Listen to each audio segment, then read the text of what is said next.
Joining us on the morning show as we take a closer look at key points from the interview with the presidential candidate of the People's Democratic Party, PDP, Atiku Abubakar, are the duo of Arise News analysts, Waziri Adio and Sam Amadi. Welcome to the morning show, gentlemen. Good morning. Thank you. Okay, well, to go straight to business, I mean, this interview has generated some, considerable interest, particularly on social media. But first, I would like to start with you, Dr. Amadi, to get your impression. What the big issues for you are in that conversation? And after you, we'll go straight to Waziri Adio. First, Dr. Amadi. Okay, thank you very much, Ruben. I think, Dr. Ruben Abati, I think clearly what stood out for me, first, a good interview, probing, respectful, and calm generally. And the candidate was taking on, first on his, what seems like perennial run for the presidency. I thought it was a very good entry for him. He came in to say, look, this is not about running. This is about a passion to contribute, going back some kind of personal history, and the fact that having succeeded this far, he has a burden, a duty to give back. So in a way, that's a good entry. And then, of course, his issues around he has been in government previously, his economic policy, with the crisis of economy, of poverty, debts and all that, and the reforms that this government is carrying on, it was a good sense for me to see how this candidate will perform different and what continuity, what level of continuity with the previous government. He was the vice president, and once you've been in government, you now run on your accomplishments previously, even if you're not in the same position.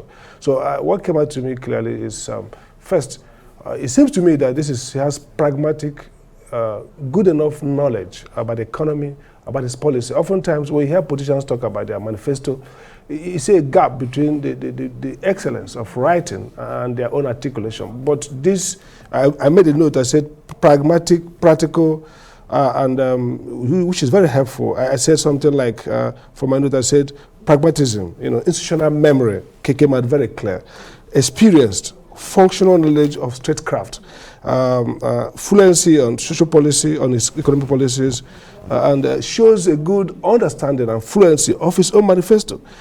Again, also a sense of liberal-mindedness. You just keep talking about his previous experience of picking a Southeast candidate. I think that was a messaging to people in the Southeast who may feel a little bit, undone by the fact that he flipped to the South this time around. So on the whole, what I like about it is that it gives a clear indication that we're going to have the three major candidates in this election, persons who subscribe to private sector participation and more or less a free market economy. And so the question there will not be who has the best nuances, who has the best policy mix in terms of pragmatic policy. And I'm a critic of privatization in many ways. I've written a book against it. So I know that the candidate is deep in the notion of privatization. But I see also a pragmatic understanding about how to adapt it to reflect his policy. Well, probably this is not a format for greater articulation or deeper articulation of some of the issues. For example, the oil and gas, what would they do different? We didn't get to hear more about some of the very critical policy mix that probably will address the issue of transparency, talked about participation. I like the question around when he talked about stakeholder participation in the Nile Delta. Maybe we would have loved to hear more about what they would do to help to deal with the militancy arising from a sense of low participation. Although the PIA provides for a better framework of stakeholder engagement and, of course, funding for community development. We didn't hear that much because, of course, this is more like a panorama of what. But essentially, what I take home is that, look, I think this candidate is presidential enough. I think he has good institutional memory of governance. I think it's pragmatic and shows maybe a lot more calmness, and especially with the issue around P2B, the question around Asiwaju, their friendship, the fact that they have political differences, but they're friends. And it comes out clear that he likes P2B, but well, maybe couldn't go at this point, we would like to bring in Waziri Adio. Waziri Adio, what's your own take, particularly with regard to some of the things the candidate had to say about the commercialization of the NNPC and the subsidy regime? Thank you very much, Dr. Abati, and good morning to the other people. I agree with Sab Amadi to some extent, but I also have a point of departure in some areas. In terms of how he came across, I think he came across as very calm, very articulate, and he also projected his positives in terms of his antecedents. He had been a vice president. He was the chair of the National Council on Privatization that was responsible for some of the policies of the Obasanjo administration. Also, that he also has a, private sector bias. I think he did quite well on that, on those areas. But I also think that he did well in terms of handling the political questions about why he's running. Again, as a perennial candidate, he's been running since 1992. The issue of the running mate, the issue of rotation and zoning, and all of that, and even the how his running mate emerged and what his running mate, is bringing to the table. So I think on those scores, I will give him, far, above average. But I think he was too thin, in terms of policy. Vice President Atiku is known to be the person that invests a lot in policy. He has very good people working for him. His policy documents always, stand above the rest. But I don't think he did justice to that in his responses were too vague and too superficial for me. Whether it's on the issue of security, the issue of what he would do about debt and revenues, those one-liners, did not, make it for me. Especially when you look at the issue of subsidy and also the ongoing process about NNPC. The first thing I want to say in terms of areas that I expected more, and I expected more because you don't have this kind of opportunity all the time. This is a 1-hour interview. This is not a debate where you'll be doing back and forth. You have opportunity to sell yourself, and you should grab it with all the with all the things that you have at your disposal. On the one of NNPC, one of the things I figured out about him is that it was like government stopped in 2007.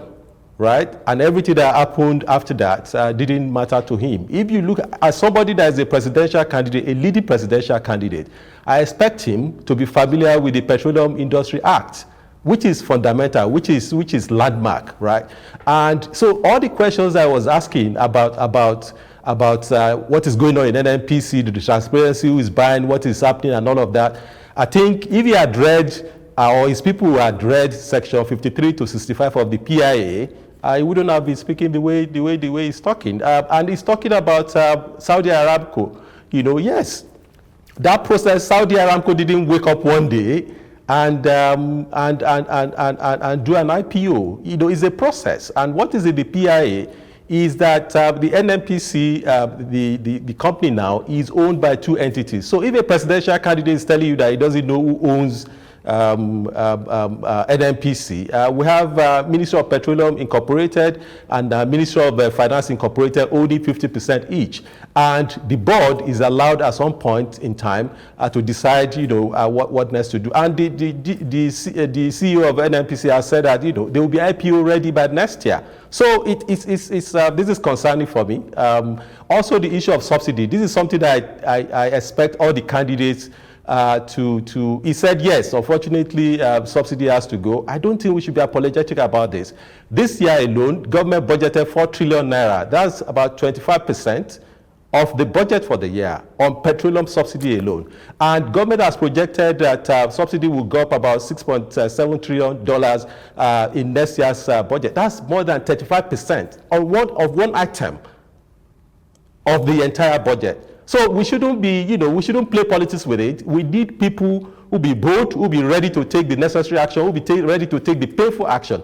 We cannot continue. When you are talking about the debt, one of the information released by the Minister of Finance yesterday said that debt service surpassed revenue. By debt service was 119% of revenue. If you remove debt, if you remove subsidy from it, it's actually about 50%. So subsidy is a major issue that all of them, unfortunately, because of policies, we want to be dancing around.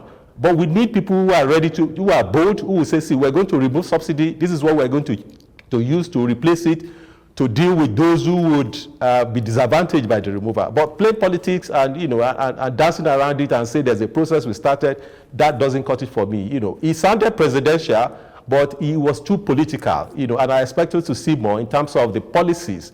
What is he going to do about debt? What is he going to do about revenue? Specific things. What is he going to do about security? What is he going to do about growing the GDP? What is he going to do about health and education? All those things, it was just two things, too superficial.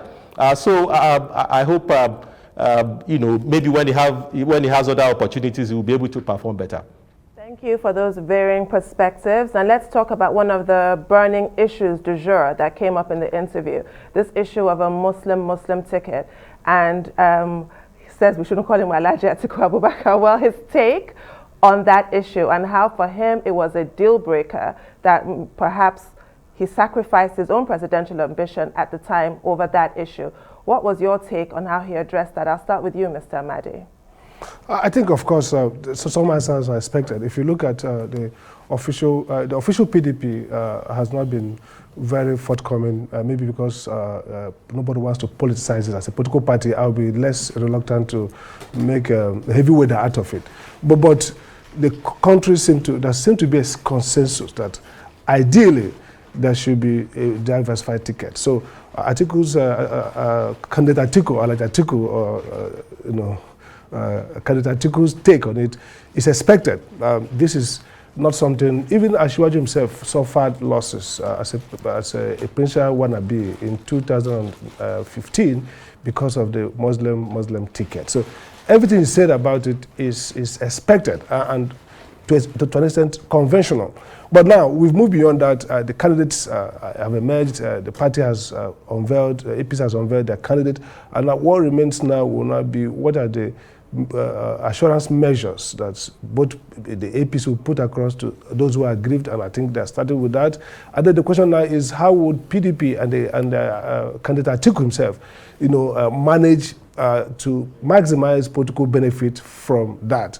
Again, this should be a subtext of a larger question, which is around how do we ensure that whoever wins 2019 or post-2019, post-2023, we're going to have a government that solves the practical questions. The Muslim ticket is not an inherent issue. It's instrumental. It's around how do you create a stable polity, how do you create a sense of ownership, co-ownership that allows you to deal with some of the issues that are important. Again, and this brings me to what Alan Dershowitz, the Harvard professor, used to say about philosophy. He says everybody's philosophy is a function of socialization. People who have been socialized to be broad-minded, like Atiku Abubakar himself, he talked about his history, his citizenship, how he started his work in the Southwest, his obviously broad marital profile, would kind of imprint in them a sense of that liberality and broadness that we require. So I like his take on that, and I think that's aligns with most Nigerians. But again, like we say, the politics should stop at the borderline, at the waterfront. We shouldn't push it to the detriment of national unity, but as a way of presenting to Nigerians options about character and opinion and policy of each candidate. You can also see the question, the way they erected the question around open grazing and Roga. And what I liked about his response is that push back to the states, and these are state matters. So each state should have the sovereign power based on the constitution to decide how it regulates commerce. I see ranching, animal husbandry as commerce, and it's within the powers of the state to regulate commerce in the way it likes. But one thing is clear, it has to be regulated in line with the fundamental rights of all Nigerians to freedom of movement, freedom of residence. But the details of trading should be left to the state to handle. And I think that's really a good way to deal with some of these contentious issues. So he came out well on his position on Muslim person ticket, expected, obviously. That's what it's supposed to be. Okay, Mr. Amadi, as a lawyer, you've also served in the government establishment, and Mr. Waziri Adio, I'll come to you after this question.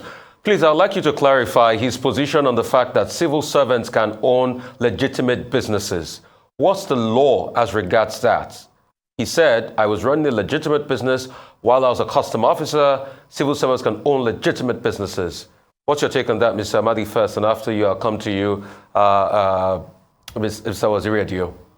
I think the Constitution only allows for farming. That's the only occupation, profession allowed for a civil servant or anybody in government, including the president, the governor, the Constitution. Obviously, people argue that it was allowed because the military officers then were big farmers. So they exempted farming, whether it's large scale or small scale, as the only occupation. Now, how do you define occupation? Really, that's a problem. So people say something you earn money and you spend the hours. But if Alhaji Atiku or candidate Atiku meant that he invested his money to buy a vehicle and put it to earn money for himself, I think we can say that everybody could do that. It's equivalent of opening a shop for your wife.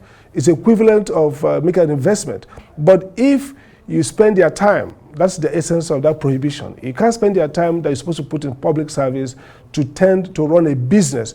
The law prohibits that. The Constitution says it's only family can do legally.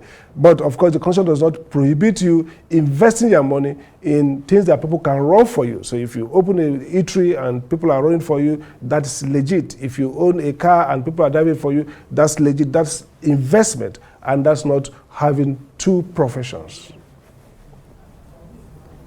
But a lot of people are beginning to point conflict of interest that as a custom officer, you have a car business and you know that cars go in and out across the border. That's what a lot of people are pointing out. Mr. Waziri Adio, I'd like to have your take on this. Okay, before I answer that question, I want to go back to the Muslim ticketing. And I respect candidate Atiku's position. I don't have problems with that, but I also do not think that we should play hard and fast with history. Some of us were old enough to know what happened in 1992. When Chief Moshood Abiola contested in the PDP primaries, in the SDP primaries, right? He didn't win on the first ballot. And there was some negotiations.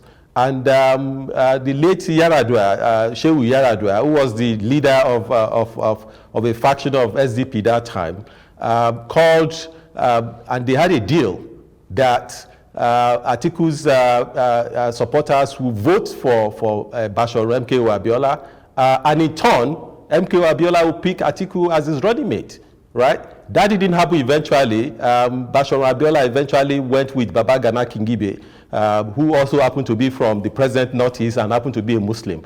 If that original agreement had held, Bashir Abiola would have picked, the only person he would have picked would have been Atiku. But that was 1993. We can say, okay, that was 1993 is not now. But I don't think we should play hard and fast with history because of politics. You can say, you know, that is a different time. APC has picked a Muslim ticket. That is their cross. They have to deal with it, you know, and it's now left for others to see how they can pick their pockets on the basis of that.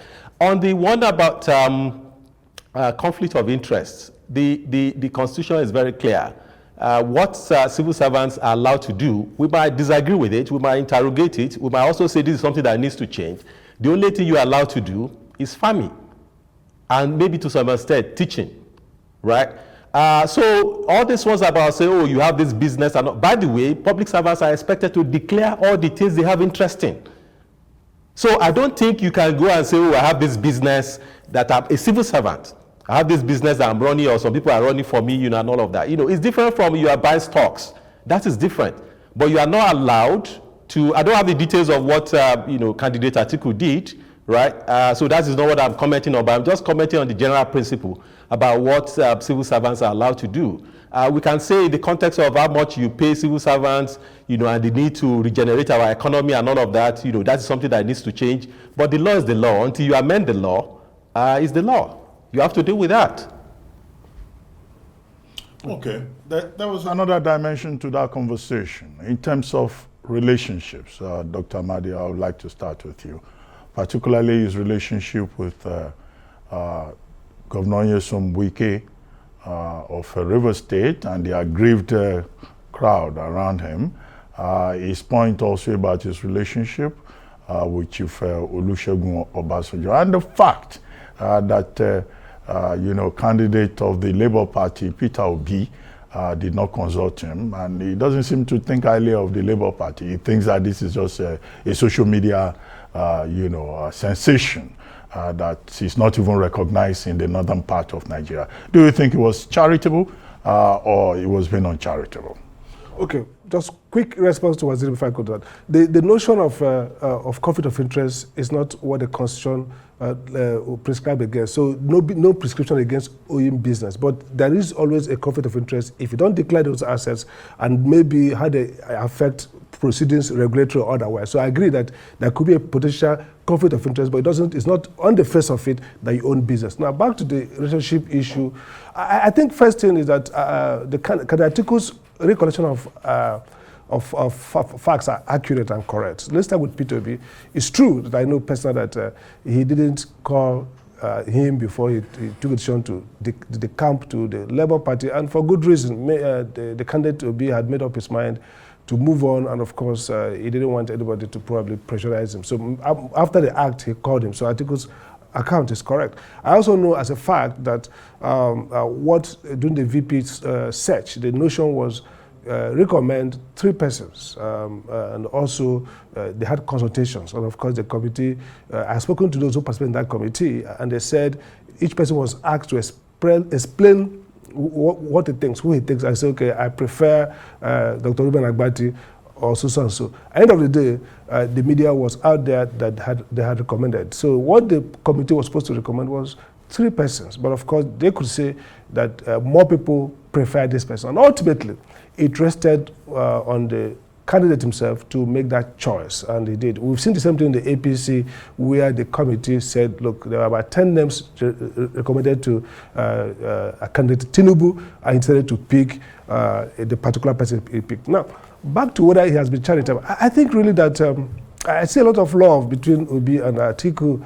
I saw his message to Obi during his birthday, and I've seen that candidate Obi has not spoken directly against each of them. So there's some, interestingly, this presidential race has 3 friends, quote unquote, being front runners. Let's discount Kwakwanzo for now. And the question is, how would they treat themselves in the campaign train? Are they going to hit themselves? Are they going to be fair to themselves? Are they going to focus on policy? So maybe this happenstance will help us have a much more focused campaign and less acrimonious campaign. Is it charitable to dismiss the chance of the Labour Party? I think I've seen a tendency, not just among candidate Atiku, among the more established politicians, to discount what some people think is a revolution, the Obi movement. And it's rational in one sense. Look, they say there's no structure. They use the result of the down ballot in Osun State to say, I don't think these guys can really push. And then they say, look, the constituency is a more fickle one, youths, and they keep changing. And they talk about the rural-urban divide. Most of the faithful voters are in the rural area, and they are captive voters, embedded voters who are either on a clientelist relationship with principals and all that. So in a sense, you can say, well, they are rational. But again, I think there's overconfidence. And what we learn in strategy is that overconfidence is bad. I think the right position should be that, look, Obi can potentially hurt PDP and potentially hurt APC. But whether it can go far as to, with the election is doubtful at this point. But then, like my son who is in 3rd year law told me, say, look, today he might not win, but the Obama effect, the fact that the larger population of the new voters, 6.7 million as at the last count, are persons who are young, who are maybe between the age of 18 to 36. Gives some sense that, look, this phenomenon will not just be open and closed. Election is difficult to call right now. Is Atiku right to dismiss offhand the Labour candidate? I think it's expected of a presidential aspirant to be optimistic, but his strategy team will be less optimistic than himself. They will be more pragmatic, realistic, and begin to look at what's changing the demographics and profiling, and then looking at messaging to meet that. But yeah, it's not a big deal to say, look, these guys are going to make it. That's what you expect of a presidential candidate, to always talk up his chances, but they may not be as great as the candidate presents it. Thank you, Mr. Amadi. What are your opinions for both gentlemen on the views of candidate Atiku Abubakar on trimming the fat in the public sector and devolution of powers? I'll start with you, Mr. Adio, so you can catch your breath, Mr. Amadi. Okay, thank you very much. This is campaign season, so you hear all kind of stuff. Yes, everybody talks about the need to trim the fat, and definitely we need to do that. Everybody talks about the need to decentralize and devolve power. Definitely we need to do that. But when you need to press them on the details of what they want to do.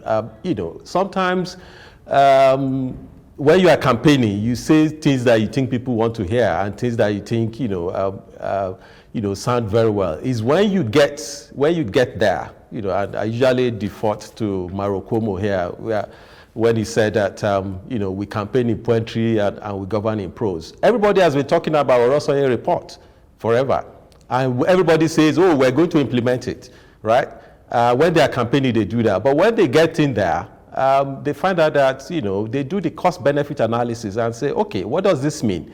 If you are going to sack people, there's a cost to that. There's a social cost. There's an economic cost. What are you going to gain? Because at the end of the day, what you are looking at is personnel, right? And when you look at where the problem is, you find out that personnel is not actually the real problem. The size of the civil service for our size as a country is not the problem. The size of our budget for our size as a country is not the problem. The problem we have is that we are not generating enough revenue. And that is the hot button issue that everybody is running away from. So how do you generate more revenue? So that is the question. So yes, people will talk about, oh, we need to trim, we need to merge, we need to right size and all of that. Even merging agencies has a cost. What is the benefit? Is it corresponding? That is why all the while, even the organization, the government has set up the Orosanye report, did not implement it. The administration that came after it did not implement it. The one that made a campaign issue out of it did not implement it. So let's see how this one will go. The one about devolution, we actually have devolution in this country already. We have 3 tiers of government. We have federal government, we have state government, we have local government area. When people talk glibly about devolution and they talk about restructuring and all of that, basically what they are talking about is that you want to move responsibility from one tier of government to another. The assumption is that the capacity is there. Please tell me, maybe I'm wrong. Is there any local government that you can point to in this country that stands out?